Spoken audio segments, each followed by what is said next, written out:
कौसल्या सुप्रजा रामपूर्वा सन्ध्या प्रवर्तते उत्तिष्ठ नरशार्दूला कर्तव्यं दैवमाह्निकम् कौसल्या सुप्रजा रामपूर्वा सन्ध्या प्रवर्तते उत्तिष्ठ नरशार्दूला कर्तव्यं दैवमाह्निकम् उत्तिष्ठोत्तिष्ठ गोविन्द उत्तिष्ठ गरुडध्वज उत्तिष्ठ कमलाकान्ता त्रैलोक्यं मङ्गलं कुरु उत्तिष्ठोत्तिष्ठ गोविन्द उत्तिष्ठ गरुडध्वज उत्तिष्ठ कमलाकान्ता त्रैलोक्यं मङ्गलं कुरु मातः समस्त जगतां मधुकैटभारेः वक्षो विहारिणि मनोहर दिव्यमूर्ते श्रीस्वामिनिश्रित जनप्रियदानशीले श्रीवेङ्कटेश दयिते तव सुप्रभातम् मातः समस्त जगतां मधुकैटभारेः वक्षो विहारिणि मनोहर दिव्यमूर्ते श्रीस्वामिनिश्रित जनप्रियदानशीले श्रीवेङ्कटेश दयिते तव सुप्रभातम् तव सुप्रभातमरविन्दलोचने भवतु प्रसन्नमुखचन्द्रमण्डले विधिशङ्करेन्द्रवनिताभिवन्दिते वृषशैलनाथ दयिते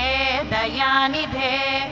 अत्र्यादिसप्तऋषयः समुपास्य सन्ध्याम् आकाशसिन्धुकमलानि मनोहराणि आदाय पादयुगमर्चयितुं प्रपन्नाः शेषाद्रिशेखर विभो तव सुप्रभातम् पञ्चाननाब्ज भव षण्मुखवासवाद्याः त्रैविक्रमादिचरितं विबुधास्तुवन्ति भाषापतिः पठति वासरशुद्धिमारात् शेषाद्रिशेखर विभो तव सुप्रभातम् ईषत्प्रफुल्लसरसीरुहनारिकेळपूगद्रुमादिषु मनोहरपालिकानाम् आवाति मन्दमलिलः सह दिव्यगन्धैः शेषाद्रिशेखर विभो तव सुप्रभातम् उन्मीय नेत्रयुगमुत्तमपञ्जरस्थाः पात्रावशिष्टकदलीफलपायसानि भुक्त्वा सलीलमथ केळिशुकाः पठन्ति शेषाद्रिशेखर विभो तव सुप्रभातम् तन्त्री प्रकर्ष मधुरस्वनया विपञ्च्य गायत्यनन्तचरितं तव नारदोऽपि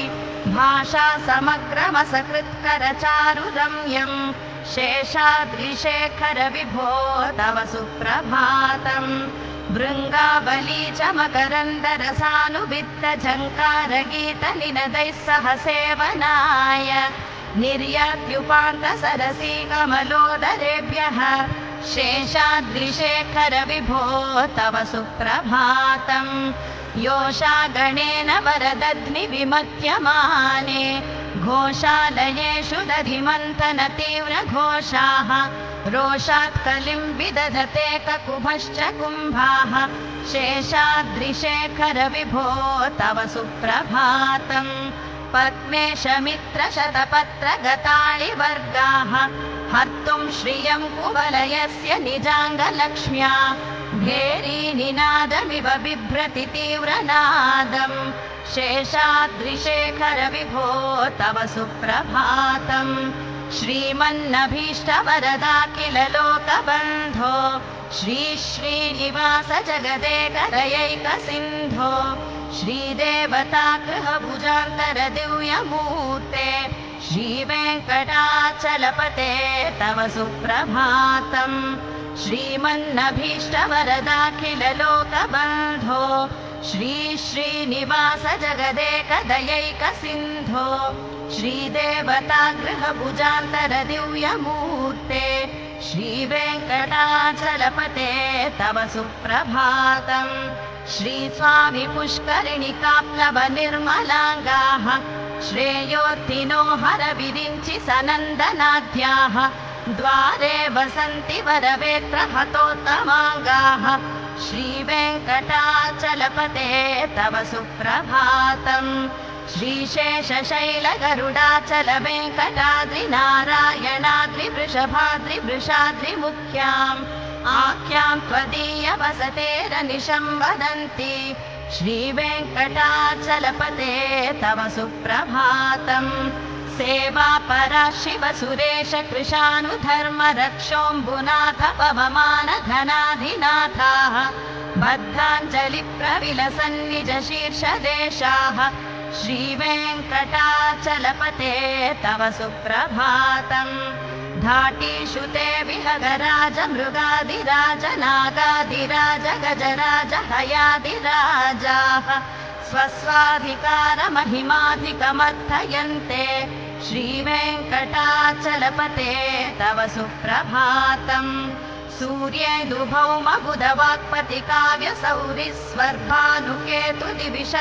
सूर्यैर्दुभौमबुधवाक्पतिकाव्यसौरिस्वर्भानुकेतुदिविशत्परिषत्प्रदानाः त्वद्दासदासचरमावधिदासदासाः श्रीवेङ्कटाचलपते तव सुप्रभातम् त्वत्पादधूलिभरितस्फुरितोत्तमाङ्गाः स्वर्गापवर्गनिरपेक्ष निजान्तरङ्गाः कल्पागमाकलनया कुलतां लभन्ते श्रीवेङ्कटाचलपते तव सुप्रभातम् त्वद्गोपुराग्रशिखराणि निरीक्षमाणाः स्वर्गापवर्गपरवीं परमां श्रयन्तः मर्त्या मनुष्यभुवने मतिमाश्रयन्ते श्रीवेङ्कटाचलपते तव सुप्रभातम् श्रीभूमिनायक दयादिगुणामृताब्धे देवादिदेव जगदेक शरण्यमूर्ते श्रीमन्ननन्त गरुडादिभिरर्चिताङ्ग्रे श्रीवेङ्कटाचलपते तव सुप्रभातम् श्रीपद्मनाभ पुरुषोत्तम वासुदेव वैकुण्ठमाधव जनार्दन चक्रपाणे श्रीवत्सचिह्न शरणागत पारिजात श्रीवेङ्कटाचलपते तव सुप्रभातम् कन्दर्पदर्पहर सुन्दर दिव्यमूर्ते कान्ताकुचाम्बुरुह कुड्मललोल दृष्टे कल्याण निर्मल गुणाकर दिव्यकीर्ते श्रीवेङ्कटाचलपते तव सुप्रभातम् मीनाकृते कमठकोल नृसिंहवर्णिन् स्वामिन् परश्वत तपोधन रामचन्द्र शेषांश राम यदुनन्दन कल्किरूप श्रीवेङ्कटाचलपते तव सुप्रभातम् येलालवङ्गघनसार सुगन्धितीर्थम् दिव्यं वियत्सरसि हेमघटेषु पूर्णम् धृत्वाद्यवैदिकशिखामणयः प्रहृष्टाः तिष्ठन्ति वेङ्कटपते तव सुप्रभातम् भास्वानुदेति विकचानि सरोरुहाणि सम्पूरयन्ति निनदैः ककुभो विहङ्गाः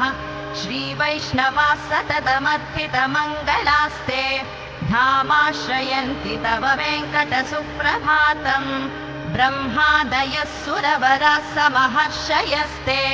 सन्तः सनन्दनमुखास्तव योगिवर्याः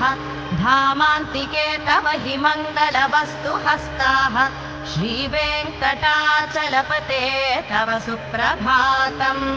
लक्ष्मीनिवास निरवद्य गुणैकसिन्धो संसारसागर समुत्तरणैकसेतो वेदान्त वेद्य निज वैभव भक्त भोग्य श्रीवेङ्कटाचलपते तव सुप्रभातम् लक्ष्मीनिवास निरवद्य गुणैकसिन्धो संसारसागर समुत्तरणैकसेतो वेदान्त वेद्य निज वैभव भक्त भोग्य श्रीवेङ्कटाचलपते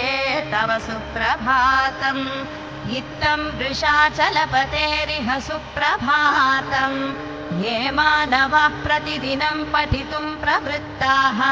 तेषां प्रभातसमये स्मृतिरङ्गभाजां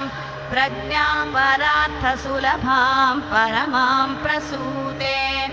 इत्थं वृषाचलपतेरिह सुप्रभातम् ये मानवाः प्रतिदिनं पठितुं प्रवृत्ताः तेषां प्रभातसमये स्मृतिरङ्गभाजां प्रज्ञां परार्थसुलभां परमां